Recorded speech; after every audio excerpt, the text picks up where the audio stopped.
Hedge, hedge, and welcome back. It is time for Game 3 of Series 2 of the PAX Liquid Showmatch series. We have Liquid Jinro tied up 1-1 with Liquid Tyler. I'm Day9, one of the commentators here today, and who would the other one be? The other one, I guess, is Husky. I don't know how I ended up here, but I am so happy. These games have been top-notch. There's only been, I think, out of all the games we've seen, there's only been one where I was like, okay, yeah, that was kind of a normal game. So far, just phenomenal play from both players. And to me, what makes it so interesting is that since they're on the same team, they're so familiar with each other's playstyle as they practice with each other a lot, that maybe that super aggressive attack from Tyler is something Jinro has held off 500 times in practice games. And but for us, it is very exciting to see, and we'll see if Jinro can still rely on that crazy good micro that we saw in the last game. That was super entertaining. I really, really liked it. Indeedy do. Liquid Tyler spawning in the bottom left of the map Crevasse. Very cool, brand new map that a lot of people are having a lot of fun experimenting around with new strategies. The big formations to note: you have a thin entrance to your base that can be expanded if you kill off these destructible debris. You also have a backdoor expansion that has 1 Vespene Geyser and 6 minerals, so you have some easy guaranteed money. So a lot of players do like opening passively and trying to spring forward to take a fast third. We see from Jinro, no gas geysers going down, probably a signal of a faster expansion. Tyler, though, seems very set in his regimented, fast robo 3-gate build. Yeah, and one thing that a lot of players don't realize on maps like this is, like you mentioned, the expansion in the back only has 6, but the expansion right outside your base actually has 8, and so it definitely can change the flow of the game at the super high level of play. Expansion timings can be a lot different. Those destructible debris can play a huge role, as, again, it does prevent your opponent from really kind of walling you in consistently. So, yeah, the spawn locations dictate that we may see a long macro game here, just because, I mean, rush distance is going to take quite a while to get there, and it seems to me like on these new maps they like to have 4 watchtowers to allow whoever controls the center to basically see the entire movement of the map through the center, because there's 4 of them there. Absolutely, but don't ever forget the fact that if you have some big armies that have some nice static elements to it, such as if you're Zerg and you have some queens creeping their way up here, or if you have some siege tanks, that you can always control these center bases, but still can't control your opponent's half. It's pretty easy for you to control the watchtower closest to you, but that is still an absolutely essential observation that you make, Husky, that you get a complete lockdown on the center movement paths when you do have those. So it's going to be a big battle for who can control the watchtowers, even starting in the early game. And one thing I'm kind of noticing is Tyler had his probe in a position. For a second, I thought he was going to do one of those fancy little pylons where you warp in to the backside of the base, which you have seen on some of the Blizzard maps, but that expansion is actually on the high ground, so you can't really do that unless you can see the high ground. So that probe's really not going to get any more scouting in. Jinro's expansion up and running, and that super tiny choke at the base even is going to have a bunker there for Jinro. So one thing I've noticed about Jinro is he likes to use those bunkers, wants to make sure he doesn't get kicked out of a game very quickly, and is going to just turtle up, not kill his own rocks. There's really no reason to, as a Terran player. Grab the safe expansion, and look at this, 3 barracks going down once again. And whoa, a Twilight Council going down for Tyler. Might be intending on doing some sort of DT rush. Let's see what units he's building. Well, another Stalker, so could be a Blink Stalker play. You need a lot of gas to be able to throw down that very early Dark Shrine. Jinro now taking the 1 Geyser at his 3rd base. He has 1 at his main as well. There's the 3 racks. Beginning to slowly dribble out some Marines, and yep, there's the Blink Stalker play by Tyler. Does he have another gateway building? Wow, no, it looks like just a 2 gateway Blink Stalker. That's kind of an interesting play. Generally, it's almost always 3 gateway, but Tyler might be just doing a gentle harassment mix instead of trying to do some sort of huge game-ending attack.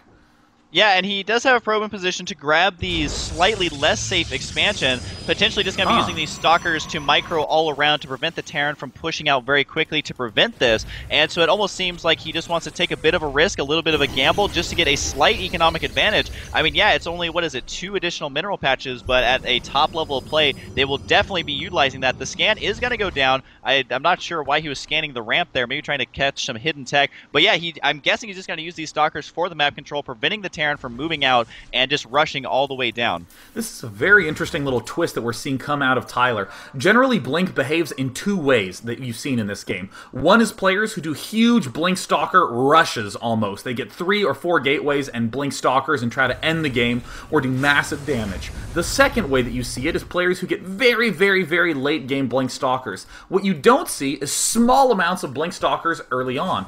And it looks like Tyler can easily do some pokes up here, do some damage, and look at him just darting back. It's going to be a very easy way for him to manage a Terran player moving out without stim or moving out without combat shield. He can pick off a few units, dart back, and as a result keep his expansion alive a little bit more easily.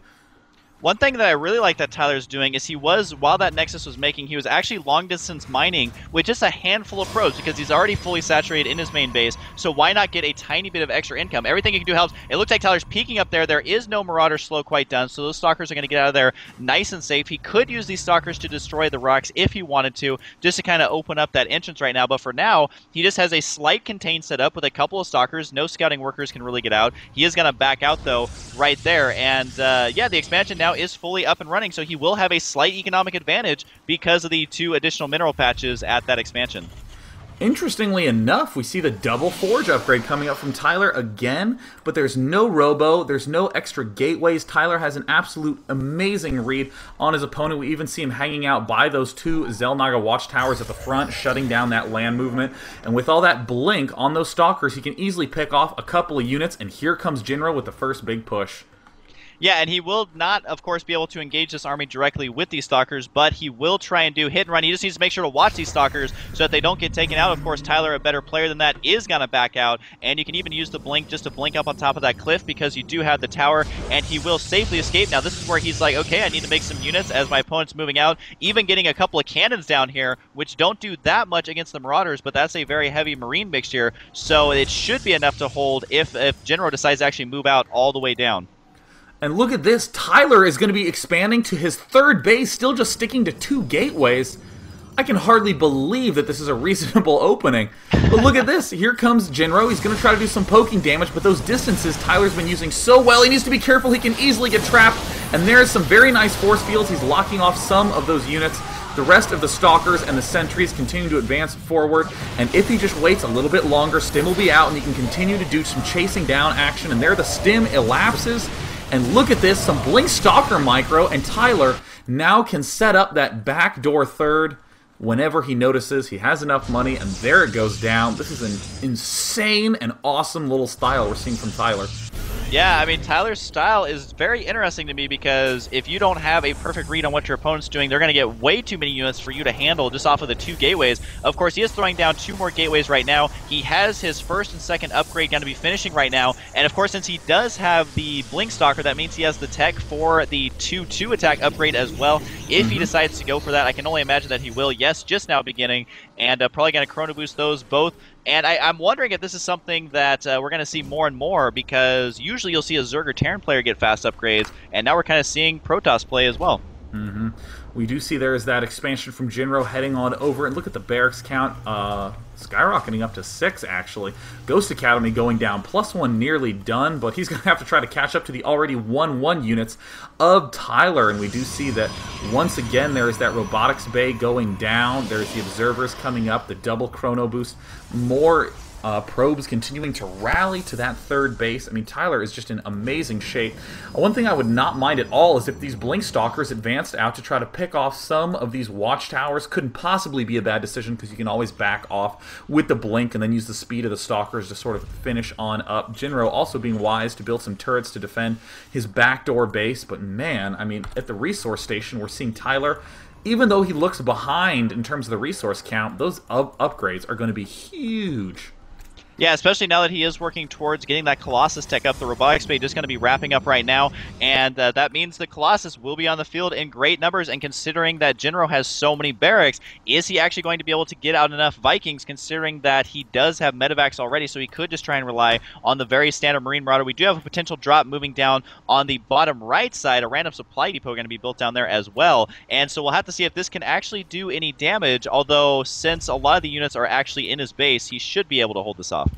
We do see that there is a observer now moving towards the expansion. Uh-oh, it looks like he sees that there is in fact an expo there. The turret will take out the observer, so that means that Tyler's going to have to halt his Colossus production or continue to play a little bit blind. 2-2's nearing completion. The extended thermal lance is about halfway done, and there's the drop. Gonna get picked off on that side. That is a huge loss for Jinro. Jinro still has that other medevac parked at the south side. We do see some units continuing to move around the map. Just, wow, this is actually very interesting, Husky. If you look at the right side of the map, Jinro just has a couple of units picking off these question mark debris. Yeah, I saw that, the question mark. I was trying not to laugh. So yeah, he's killing those question mark rocks, which do just open up alternative routes that you can go. I guess the Marines and Marauders were just kind of bored, wanted to test out their guns, but we do have additional Colossus now. I guess just the 2, and looking at the army size, they're very even. Although there is going to be 3 ghosts now for Jinro, of course, utilizing that EMP. You can use it to either get the observers out or just to soften up the army a great deal. Now, the only problem is that it does make your army directly a little bit weaker in a straight-up fight, but of course you want to use that EMP. And Jinro is going to be expanding to the top left side as well, and he has so many barracks, and adding additional tech labs onto this, and just going to be cranking out, I'm guessing, tons of Marine and Marauder. And again, with these new maps, with tons of macro, this is the kind of play you're going to probably be seeing more and more. Yeah, I'm always a little concerned when I see a maxed Marine Marauder medevac army. It's so easy to zone with force fields, so easy for the Colossus to do tons of damage. I mean, you can get some money EMP offs and deny your opponent from getting any sort of good force fields off. However, if you miss that, or even if you don't, if your opponent just has a ton of speed zealots that, oh, I don't know, have 3-2 upgrades on them, you don't really need the force fields because there's so many zealots in the way. And the Colossus count already at 5. We see that that plus attack upgrade is getting chrono boosted. Another expansion going down for Jinro. And look at Jinro spreading out in the center of the map, picking off Tyler's expansion attempt, and this I'm really liking from Jinro, planting all sorts of missile turrets down. Should probably invest in that high-sec auto-tracking upgrade to boost the effectiveness of those, because here comes the huge push from Tyler.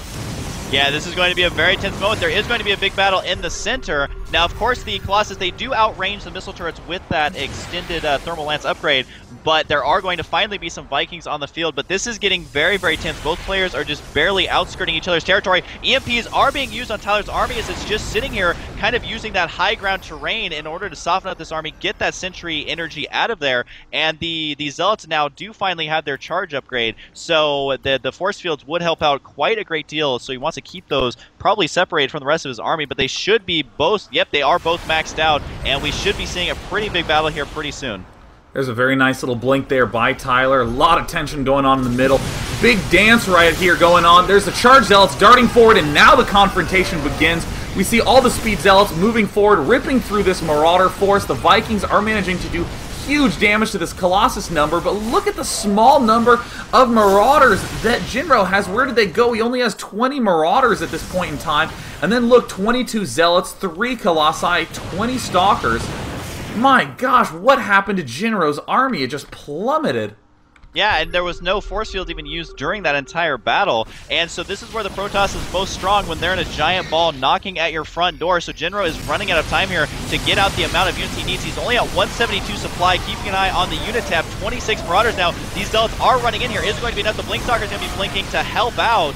A very offensive blink there, and still, I can't believe all these Zealots are still, hanging in there, absorbing the majority of the damage. They do not take additional damage from the Marauders, and Tyler, at this point in time, is in phenomenal shape. And there's the blink up directly into the main, and the good game, Tyler. Wow! Taking out Liquid Jinro in another game that brings it to 2-1. Tyler is 1 game away from getting to the finals. Jinro 2 games away. But I'm still so impressed with the way that Tyler had a beautiful opening with Blink that threw off Jinro, killed that early attack, and had him coming out again and again. It really would have been hard for Jinro to pull through in that game, but that's okay. He still has 1 more shot in game 4 and 5. Let's see if he can make it.